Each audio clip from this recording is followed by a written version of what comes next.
Avant que le PROSAR ne vienne vers nous, nous travaillons nos champs par les DABA.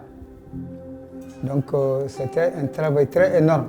Donc on avait des difficultés même pour faire les champs. Kayananda fofu marsinde handinde kayro to du fofu marsinde gariro hisaka fara bada yer kambanero dunda. Bon, quand le PROSAR est venu, le PROSAR nous a donné des motoculteurs qui nous ont permis de réaliser vraiment nos souhaits. Ils nous ont formés d'abord sur comment utiliser le motoculteur, comment est-ce qu'on va faire l'entretien et une technique aussi qui va nous permettre d'amortir. C'est-à-dire qu'il faut travailler avec un matériel jusqu'à un moment donné pour que tu puisses toi-même en avoir un autre. Donc ils nous ont formés en ce sens. La motoculture aussi bien que la batteuse, ce n'est pas à notre coopérative uniquement. Nous faisons des prestations dans d'autres unités, dans d'autres coopératives, dans d'autres villages. S'il y a quelqu'un qui en a besoin, on va vers lui, on travaille pour avoir de l'argent, comme dans la caisse.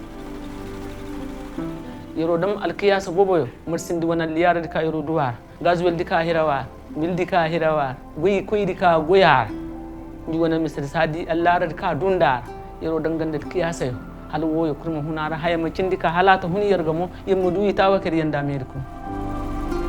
Tous les matériels que le PROSAR nous a donnés, nous utilisons les mêmes processus. La manière dont on est en train de travailler, le motoculteur a déjà 2 ans avec nous. Or, la durée de vie du motoculteur, c'est 5 ans. On est en train d'amortir, de mettre de l'argent dans notre caisse. Et ça va nous permettre aussi d'avoir un autre d'ici 3 ans. Marsindi ka yeddu ka yoro goyndero hisaka yenda se lakal bara marsindi yettande yoro du yesba marsindi mo huniyar ga hala yemadu itawa ker damara amejiri hinka. Auparavant, avec la DABA, moi je pourrais faire un demi-mois ou bien un mois même pour sourire un hectare. Mais avec le motoculteur, je peux ne pas faire que 2 ou 3 jours.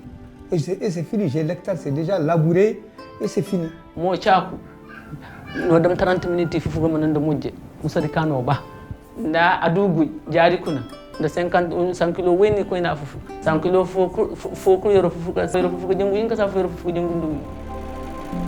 Maintenant, si je reviens vers la batteuse, avant le projet, nous battons nos riz par des bois. Mais avec la batteuse, voilà que 2 ou 3 hectares, 4 hectares, on peut finir ça en une seule journée. Le PROSAR, dans son intervention, en train de faire de sorte que les organisations paysannes fonctionnent comme de véritables entreprises au service de leur communauté, en prenant en compte la dimension économique et la dimension service rendu. Par rapport à l'accès aux équipements, l'accès aux intrants agricoles, l'accès aux techniques de production et de transformation, l'accès également au marché rémunérateur et l'accès à l'appui, conseil et de gestion de ces coopératives agricoles. Pour chaque équipement donné, l'organisation paysanne contribue à 10% de la valeur de l'équipement pour l'acquisition. Et également pour les intrants agricoles, c'est sous forme de fonds de roulement au service des membres. Pour dire que la question de durabilité est au centre de l'intervention du PROSAR. Donc tout ceci, c'est au bénéfice des 50 organisations paysannes qui sont accompagnées dans le cadre du projet.